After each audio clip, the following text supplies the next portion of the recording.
In the quiet village of Tumaini, where the sun rose over vast stretches of rolling hills, Wanja was known by all. She was the village's pride, a respectful, God-fearing girl whose heart was as pure as the morning dew. Raised by strict but loving parents, Wanja grew up believing in the values of hard work, humility, and kindness.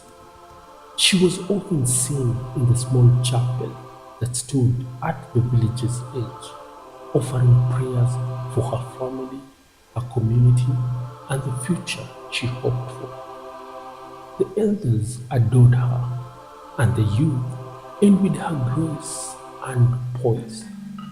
It was said that no one had ever spoken ill of Wanja, for she carried herself with a dignity that even the most cynical villagers could not help but respect.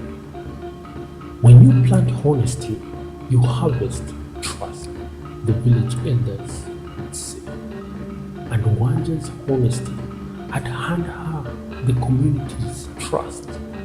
She was seen as a shining example of what a young woman should be. But life, as it often does, had other plans for her. At 18, after finishing secondary school, Wanja's life took a turn. She met Kamau, a motorcycle rider with an infectious laugh and an adventurous spirit. He wasn't the most ambitious man, but he made Wanja feel alive. In the moonlight evenings, they would ride across the hills, the wind in her hair and the stars above them. Kamau would whisper promises of a bright future, of building a life together. Despite his rough edges, Wanja saw something in him, a man who would protect and love her. Wanja's parents, however, were less convinced. They knew that Kamau's lifestyle was unstable and warned her to be careful. But as the saying goes, the heart is a stubborn creature. It listens only to itself. And so, against her parents' better judgment, Wanja fell deeply in love with Kamau. Soon, she became pregnant with his child. For a brief time, everything seemed perfect. But just as the leaves fall in autumn, so too did Wanja's dream crumble. When she gave birth to their son, Kamau, overwhelmed by responsibility of fatherhood, left for the city in search of a better life. Also, he claimed days turned into weeks into months, and Kamau never returned. Wanja was left alone, heartbroken, raising their son while trying to navigate the whispers of the village. Some pitied her, while others judged her harshly. Her parents, despite their own struggle, stood by her side. They helped her as much as they could. But tragedy struck again when they were both killed in a road accident. Wanja was now an orphan, left to care for her child with no support and no means to provide for them. She clung to the proverb her mother used to say, "Even in the darkest night, there is hope for the down." And with that hope, she made the brave decision to move to the city. In the bustling streets of Nairobi, Wanja's life was filled with hardship. She worked odd jobs, to feed her son, moving from house to house, cleaning, washing clothes, and doing whatever she could to survive. But the city, with all its noise and chaos, also brought a new beginning. It was here that she met Kibet. Kibet was different from Kamau in every way. He was a hard-working construction worker, a man with dreams of one day starting his own building company. He treated Wanja with respect, never rushing her, always understanding her hesitation. Kibet loved her son like his own, and after many months, Wanja's heart softened. She allowed herself to love again. They moved in together, and before long, they were blessed with another son. For the first time in years, Wanja felt a sense of stability. Kibet was her rock, dependable, loving, and kind. But as the proverb goes, when the elephant walks, even the ground trembles. Misfortune struck again when 7 months after the birth of their son, Kibet fell from a building he was working on and died at the hospital. Wanja was devastated. Once again, she found herself alone, now with 2 children and no support. But her spirit, though battered, was unbroken. She believed in the strength that had carried her this far, and so she kept moving forward, doing whatever it took to provide for her children. Her perseverance paid off when she secured a job as a cleaner in a prestigious safari hotel. The hotel was a luxurious establishment that catered for dignitaries, business moguls, and celebrities from around the world. Wanja's duty was simple: clean the rooms, manage the linens, and keep to herself. But it was in these quiet corridors that her life took yet another unexpected turn.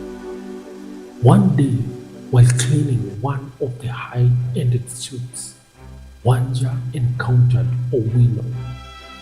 He was a wealthy businessman in his mid-30s, known for his sharp mind and even sharper suits. He had come to the hotel for a week-long stay, conducting business with high-profile clients. Owino was used to getting what he wanted, and from the moment he laid eyes on Wanja, he knew he wanted her. Owino was struck by Wanja's quiet beauty and grace. She carried herself with a dignity that intrigued him. He began to pursue her, offering gifts, leaving notes, and making every effort to engage her in conversations. But Wanja, wary of her past experiences, rejected his advances. She believed when a bird remembers the trap, it flies with caution. And so, despite Owino's wealth and charm, she resisted. But Owino was persistent, and his sister Acheng, who frequently visited him at the hotel, grew fond of Wanja. Acheng saw through Wanja's tough exterior and encouraged her brother to kill pursuing her. Wanja is a good woman. Achille told Owino one evening, she has been through enough suffering. If you truly love her, prove it. Eventually, Wanja's heart softened once again. Owino wasn't like Mao or Tibet. He was patient, kind, and genuinely in love with her. They began dating, and for the first time in a long time, Wanja felt that maybe, just maybe, happiness was within her reach. But every silver lining has its cloud. One evening, as Wanja and Owino were driving back from a night out, their car was involved in a terrible accident. Though they both survived with minor injuries, the accident shook Wanja to her core. She began to believe that misfortune followed her wherever she went. In her village, such accidents were seen as bad omens, and Wanja couldn't shake the feeling that the gods were displeased with her. The accident triggered something deep within her, and she began to distance herself from Owino. She quit her job at the hotel and moved to a distant town, hoping to escape the curse she believed she was upon. Owino, however, was not ready to let her go. He was deeply in love with Wanja and used his wealth and influence to track her down. When the heart knows its path, not even mountains can block the way. Owino told Achille. Determined to win Wanja back, he reached out to her, promising that they could face whatever challenges came their way together. But not everyone was supportive of their love. Owino's mother, Mrs. Apondi, was furious when she heard about Wanja. To her, Wanja was nothing more than a person, a woman unworthy of her son's love. She saw Wanja as a gold digger, someone who was after Owino's wealth. Mrs. Apondi believed that her son deserved a woman of status, someone from a wealthy family who could elevate his social standing. To make matters worse, Mrs. Apondi enlisted the help of Shix, Owino's former girlfriend. Shix was everything Mrs. Apondi wanted for her son. Beautiful, wealthy, and ambitious.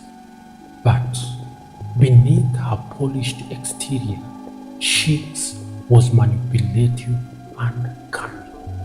She still harbored feelings for Owino and was more than willing to do whatever it took to win him back. Together, Mrs. Apondi and Shix conspired to tear Owino and Wanja apart. They spread rumors about Wanja's past, sabotaged her small business, and even went as far as to bribe people in her new town to banish her. But Wanja, who had faced more storms than most, stood her ground. She remembered the saying, "A river does not stop flowing because of storms," and she refused to let the obstacles in her path break her spirit. While Owino tried to protect Wanja from her mother's scheme, a new twist emerged.